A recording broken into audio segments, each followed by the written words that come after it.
Magandang buhay! Sa araw na to, gagawa tayo ng napakasarap na appetizer recipe. At sigurado ako pag natikman mo to, ay uulit-ulitin mo. Napakadali lang gawin, pero napakasarap kainin.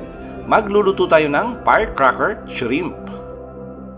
At ihanda muna natin yung ating hipon na gagamitin. Hinugasan na po natin yan. Tapos gagawin natin yung bandang likod. Slit lang tayo ng maliit, yung manipis lang. Tapos yung bandang harap naman ng hipon, hihiwaan natin or i-slit tayo ng crease cut. Nang sa ganon, yung hipon natin ay maging diretso. Ganyan din po yung cutting technique pag gumawa kayo ng tempura. Slice sa likod ng manipis, tapos crease cut sa harap para maging diretso yung hipon nyo. And by the way, yung ating hipon medyo may kalakihan to. 35-40 yung size na gagamitin natin. Tapos gagawin natin dyan, imamarinate muna natin yung ating hipon. Lagyan natin ng half teaspoon of salt. Lagyan natin ng 1/4 teaspoon of black pepper powder. Tapos lagay din tayo ng half teaspoon of onion powder. Half teaspoon of garlic powder. Ngayon, optional lang po, maglalagay tayo ng chili powder na half teaspoon. Tapos gagawin natin dito ay hahaluin lang natin to na maigi. Make sure na mahalo natin na maigi para pantay yung lasa ng ating hipon. Lalo na yung asin para pantay yung alat ng ating hipon. And by the way, para sa kumpleto at tamang timbang ng ating recipe for today, sinulat ko po sa description box. At maganda yan, balik nyo sa ref for 10 minutes. Then after 10 minutes, pwede na natin i-wrap yan or i-roll. At gumamit po ako rito ng wonton wrapper, yung kulay dilaw. Tapos lagyan natin ng, basain lang natin yung gilid ng ating wonton wrapper. Tapos tupiin natin para ma-sealed natin, hindi pumasok yung mantika doon sa ating hipon. Tapos roll lang natin. Lagyan muna natin ulit ng tubig para maging lock. Mukha siyang paputok kaya tinawag yan na firecracker shrimp. Ulitin natin, lagyan natin ng tubig, basain natin yung gilid, yung dalawang side lang ng ating wonton wrapper, tapos lagay natin yung ating hipon, tapos isarado natin sa gilid, tapos i-roll na natin. Parang magmumukha na siyang paputok.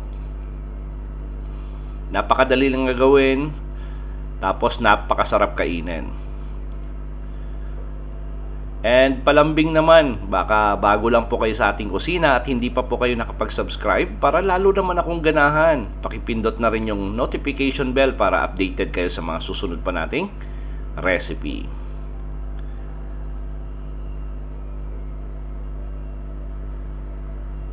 Tapos pag okay na, nagpainit na tayo ng mantika. At maganda yan kung meron kang thermometer para maset mo talaga yung mantika mo. At least iinitin mo muna yung mantika mo at least 168 degrees Celsius bago mo i-drop yung hipon. Dinrop na natin yung ating hipon at ipiprito lang natin to for about 10 minutes. At maganda yan kung na-maintain mo yung init para hindi masunog or hindi naman mahilaw or maging sagi yung wrapper ng ating hipon. Tapos halu-haluin mo lang to from time to time. Na-imagine nyo na ba yung sarap ng ating recipe for today? Nako, try nyo at sigurado kung magugustuhan nyo.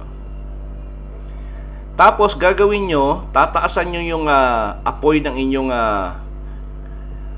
mantika bago nyo iahon. Nang sa ganon, hindi maging oily yung piniprito mo. At least mga 15 seconds bago mo ihihango.